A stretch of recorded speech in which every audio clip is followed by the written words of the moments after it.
இந்த செஷன்ல நம்ம பார்க்க போறது, மார்க்கெட்ட பொறுத்தவரைக்கும் உங்களோட ஆட்டிட்யூட் வந்து எந்த மாதிரி இருக்கணும் அப்படின்றது தான் இந்த செஷன்ல வந்து பார்க்க போறோம் நம்ம.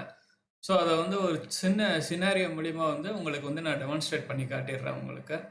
ஸோ இது வந்து ஒரு சின்ன ஸ்டோரியிலேருந்து இந்த செஷன் வந்து ஸ்டார்ட் பண்ணுறோம் வந்து உங்களுக்கு. இந்த ஸ்டோரி வந்து சவுத் சி அப்படின்ற ஒரு கம்பெனியை பற்றின ஸ்டோரி தான் வந்து உங்களுக்கு. ஸோ பேக் டு 1700 வந்து பார்த்தீங்கன்னா பிரிட்டிஷுக்கும் பிரெஞ்சுக்கும் வந்து இடைவிடாத போர் நடந்துகிட்டே இருந்தது சரிங்களா. இந்த போரோட விளைவுனால பிரிட்டிஷ்க்கு வந்து அதிகப்படியான கடன் சுமை வந்து ஏற்பட்டுச்சு.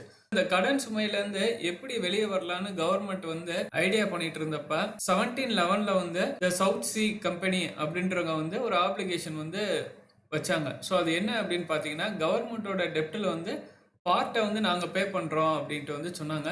ஸோ அதற்கு கைமாற வந்து இந்த கம்பெனி கவர்மெண்ட்ல இருந்து என்ன எதிர்பார்த்தது அப்படின்னா, ஒரு 3 முக்கியமான நாடுகள்ல இருந்து மோனோபோலி ட்ரேட் லைசன்ஸ் வேணும் அப்படின்ட்டு எதிர்பார்த்தாங்க சரிங்களா. ஸோ அந்த நாடுகள் என்னென்ன அப்படின்னு பார்த்தீங்கன்னா, Caribbean, Spanish America, Pacific island. So இந்த 3 ஏரியால இருந்து வந்து எங்களுக்கு மோனோபோலி ட்ரேட் லைசன்ஸ் வேணும் அப்படின்ட்டு எதிர்பார்த்தாங்க. இந்த மோனோபோலி ட்ரேட் லைசன்ஸ் அப்படின்னா என்னன்னு பார்த்தீங்கன்னா, அந்த நாடுகள்ல இருந்து இந்த கம்பெனி மட்டும்தான் ஏற்றுமதியோ அல்லது இறக்குமதியோ செய்ய முடியும் பிரிட்டிஷ்ல இருந்து. ஸோ வேற எந்த கம்பெனிக்குமே அந்த லைசன்ஸ் வந்து கிடையாது சரிங்களா. ஸோ இதுதான் வந்து monopoly trade license. So once ஒரு கம்பெனி இந்த மாதிரி மோனோபோலி ட்ரேட் லைசன்ஸ் எடுத்துட்டாங்க அப்படின்னா அந்த கம்பெனியோட லாபம் வந்து அபரிவிதமா வந்து வளர்றதுக்கு உண்டான வாய்ப்புகள் வந்து அதிகம். ஸோ பிரிட்டிஷ் கவர்மெண்ட்டும் இந்த கம்பெனிக்கு வந்து அந்த மோனோபோலி ட்ரேட் லைசன்ஸ் வந்து அவார்ட் பண்ணிடுறாங்க. ஸோ அடுத்து கம்பெனி நல்லா ப்ராஃபிட்டபுளா ரன் ஆகிட்டு இருக்கு. ஸோ 1720s அனுசரிச்சு வந்து இந்த கம்பெனி வந்து ஒரு பப்ளிக் லிமிடெட் கம்பெனியா மாறிடலாம் அப்படின்னு சொல்லிட்டு ஷேர்ஸை இஷ்யூ பண்றதுக்காக வந்து 1719ல வந்து அப்ரூவல் கேட்குறாங்க. 1720ல வந்து ஹவுஸ் ஆஃப் காமன்ஸ் வந்து அதுக்குண்டான அப்ரூவல் வந்து கொடுத்துட்றாங்க. அதாவது இந்த கம்பெனி வந்து ஷேரை இஷ்யூ பண்ணிடலாம் அப்படின்னு சொல்லிட்டு. ஸோ இந்த இடத்துல தான் சார் ஐசக் நியூட்டன் வந்து இன்வெஸ்டிங்ல வந்து என்ட்ரி ஆகுறாரு. பிரிட்டன்ல வந்து இந்த சவுத் சி கம்பெனியோட நேம் வந்து நல்லா ஃபெமிலியர் ஆயிடுச்சு. ஸோ எல்லாருமே அந்த கம்பெனியில் இன்வெஸ்ட் பண்ணுறதுக்கு ரொம்பவே விரும்புனாங்க. ஸோ அதில் வந்து சார் ஐசக் நியூட்டனும் ஒருத்தர். ஸோ அவருமே அந்த கம்பெனியோட ஷேரை வந்து வாங்கிடுறாரு. ஸோ அந்த கம்பெனி ஷேரை வாங்கி சில மாதங்கள்லேயே வந்து ஐசக் நியூட்டன் ஃபார் எக்ஸாம்பிள் ஒரு 3500 யூரோ இன்வெஸ்ட் பண்ணியிருக்காருன்னு வச்சுக்கோங்களேன். சில மாதங்கள்லேயே அந்த கம்பெனியோட ஷேர் வந்து 2 மடங்கா மாறிடுது. அதனால வந்து இவரோட லாபமும் வந்து பார்த்தீங்கன்னா இந்த 3500 யூரோ இன்வெஸ்ட் பண்ணது இப்போ 7000 யூரோவா மாறிடுது. ஸோ ஒரு ப்ராஃபிட்டை புக் பண்ணி 100% ப்ராஃபிட்டை புக் பண்ணி அந்த கம்பெனிலேருந்து வெளியே வந்துடுறாரு. பட் நியூட்டனோட ஃப்ரெண்ட்ஸ் வந்து பார்த்தீங்கன்னா அந்த கம்பெனிலேருந்து வெளியே வரல. பட் ஸ்டாக் ப்ரைஸ் வந்து கண்டினியூஸாக ரைஸ் ஆகி மேலே ஏறி போய்கிட்டே இருக்கு.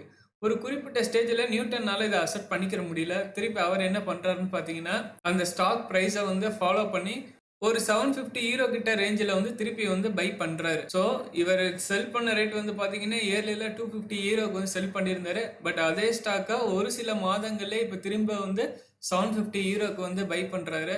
ஸோ க்ரௌடோட ஒரு எந்தூசியாசம்னால தான் அவர் போய் இந்த இடத்துல வந்து பை பண்ணுறாரு. அதாவது விலை ஏறிக்கொண்டே போய்கிட்டு இருக்கு, இப்படியே போயிடும்ட்டு ஒரு கான்ஃபிடென்ட்ல தான் போய் பை பண்றாரு. அந்த ஸ்டாக் அவர் வாங்கின சில மாதங்கள்லேயே வந்து பாத்தீங்கன்னா அந்த 1000 யூரோ வரைக்கும் ஜஸ்ட் ஒரு ரீச் பண்ணிட்டு இவர் போய் டாப்ல வாங்கிடுறாரு.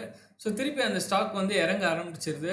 இறங்குனா அந்த இன்வெஸ்ட்மெண்ட்டை நியூட்டன் க்ளோஸ் பண்றப்ப அவருக்கு நெட்டை வந்து 20,000 யூரோ வந்து லாஸ் ஆகுது. ஸோ இந்த கிராஃப்ல வந்து பாத்தீங்கன்னா உங்களுக்கு வந்து அவர் இன்வெஸ்ட் பண்ண சைக்கிள் வந்து ஈஸியா வந்து தெரியும் வந்து உங்களுக்கு. ஸோ நியூட்டன் வந்து என்டர் ஆகிற இடம் வந்து பாத்தீங்கன்னா அரௌண்ட் இந்த 200 சம்திங் கிட்ட 200 பிலோ 200 சம்திங் ஏதோ ஒரு ரேட்ல என்ட்ரி ஆகுறாரு. திருப்பி இந்த ரேஞ்சில் வந்து இன்வெஸ்ட்மெண்ட் டபுள் ஆனோடனே ஹாப்பியாக வெளியே வந்துடுறாரு. ஸோ அங்கேருந்து பார்த்தீங்கன்னா நியூட்டனோட ஃப்ரெண்ட்ஸ் பூரா அந்த ஸ்டாக்கை கையில் வச்சிருக்காங்க. நியூட்டன் இங்கேயே வெளியே வந்துட்டாரு. ஸோ திருப்பி அப்ரிஷியேட் ஆகி ப்ரைஸ் ஏறி போயிட்டே இருக்கும்போது திருப்பி நியூட்டன் இந்த ப்ரைஸில் வந்து பை பண்ணுறாரு. ஸோ இந்த இடத்துல இருந்து ஸ்டாக் அடுத்து கொஞ்சம் ரைஸ் ஆகி திருப்பி ரிவர்ஸ் ஆகும்போது அவரால் ஒன்றுமே செய்ய முடியல. சைக்காலஜி அவரால் அந்த இடத்துல கண்ட்ரோல் பண்ண முடியல. ஸோ அந்த இடத்துல இருந்து ஸ்டாக் இறங்கி நியூட்டன் வெளியே வரும்போது பார்த்தீங்கன்னா இந்த ரேஞ்சில் வெளியே வர்றாரு. ஸோ இதில் அவருக்கு ஏற்பட்ட லாஸ் வந்து இன்றைக்கு மதிப்புப்படி பார்த்தோம் அப்படின்னா ஒரு 20லேருந்து 25 கோடி ரூபாய் வந்து லாஸ் பண்ணுறாரு. நியூட்டன் வந்து ஒன் ஆஃப் த கிரேட்டஸ்ட் ஃபிசிஸ்ட்ன்றது நம்ம எல்லாத்துக்குமே தெரியும். ஈவன் ஆர்குபலி வந்து ஹியூமன் கைண்டில் இருந்ததுலேயே one of the smartest minds உள்ளவர் அப்படின்ட்டு நம்ம வந்து படிச்சிருப்போம். பட் அவர்னாலே அவரோட கிரீடையும் அந்த ஃபியரையும் கண்ட்ரோல் பண்ண முடியலை. க்ரௌடோட சேர்ந்து எந்தூசியாசமில் வந்து பை பண்ணிடுறாரு. ஸோ சிமிலர்லி வந்து லாஸை புக் பண்ண வேண்டிய சினாரியோவுக்கு வந்து தள்ளப்படுறாரு. ஸோ இதுலேருந்து நம்ம தெரிஞ்சுக்கிற வேண்டிய விஷயம் என்ன அப்படின்னு பார்த்தீங்கன்னா, நம்மளோட பிஸ்னஸில் வந்து எவ்வளோ ஸ்மார்ட்டான பீப்புளாக இருந்தாலும் சரி, அல்லது நம்மளோட ஒர்க்கிங் பிளேஸ்லேயும் நம்ம எவ்வளோ பெரிய ஸ்மார்ட்டஸ்டான ஆளாக இருந்தாலும் சரி, ஒன்ஸ் வந்து மார்க்கெட்னு நம்ம என்டர் ஆகும்போது ஆட்டோமேட்டிக்காக இந்த கிரீட் அண்ட் ஃபியர் வந்து நம்மகிட்ட வந்து ப்ளே பண்ண ஆரம்பிச்சிடும். உங்களுக்கு இதுதான் ரூல்ஸ் அப்படின்னு நீங்கள் ஃபிக்ஸ் பண்ணிட்டீங்க, அதாவது இந்த இடத்துல தான் பை பண்ணணும், இந்த இடத்துல தான் செல் பண்ணணும் அப்படின்னு நீங்கள் ஃபிக்ஸ் பண்ணிட்டீங்க அப்படின்னா டிஃபால்ட்டாக அதை மட்டும் ஃபாலோ பண்ணுங்கள். ஏன்னா ப்ரொஃபஷனல் மணி மேனேஜர்ஸ் வந்து அதை தான் வந்து உங்களுக்கு ஃபாலோ பண்ணுவாங்க. ஸோ அவங்களால தான் மார்க்கெட்டில் வந்து லாங் ரனில் வந்து சஸ்டெயின் பண்ண முடியும். ஸோ ஒன்ஸ் அந்த ரூல்ஸை நீங்கள் கன்சிஸ்டண்ட்டாக ஃபாலோ பண்ணிங்கன்னா உங்களால் லாங் ரனில் நல்ல ஹேண்ட்ஸமான ப்ராஃபிட் பார்த்துட்டு வெளியே வர முடியும் உங்கள் இன்வெஸ்ட்மெண்ட்ஸ்லேருந்து. So stay investing. Good luck. Thank you.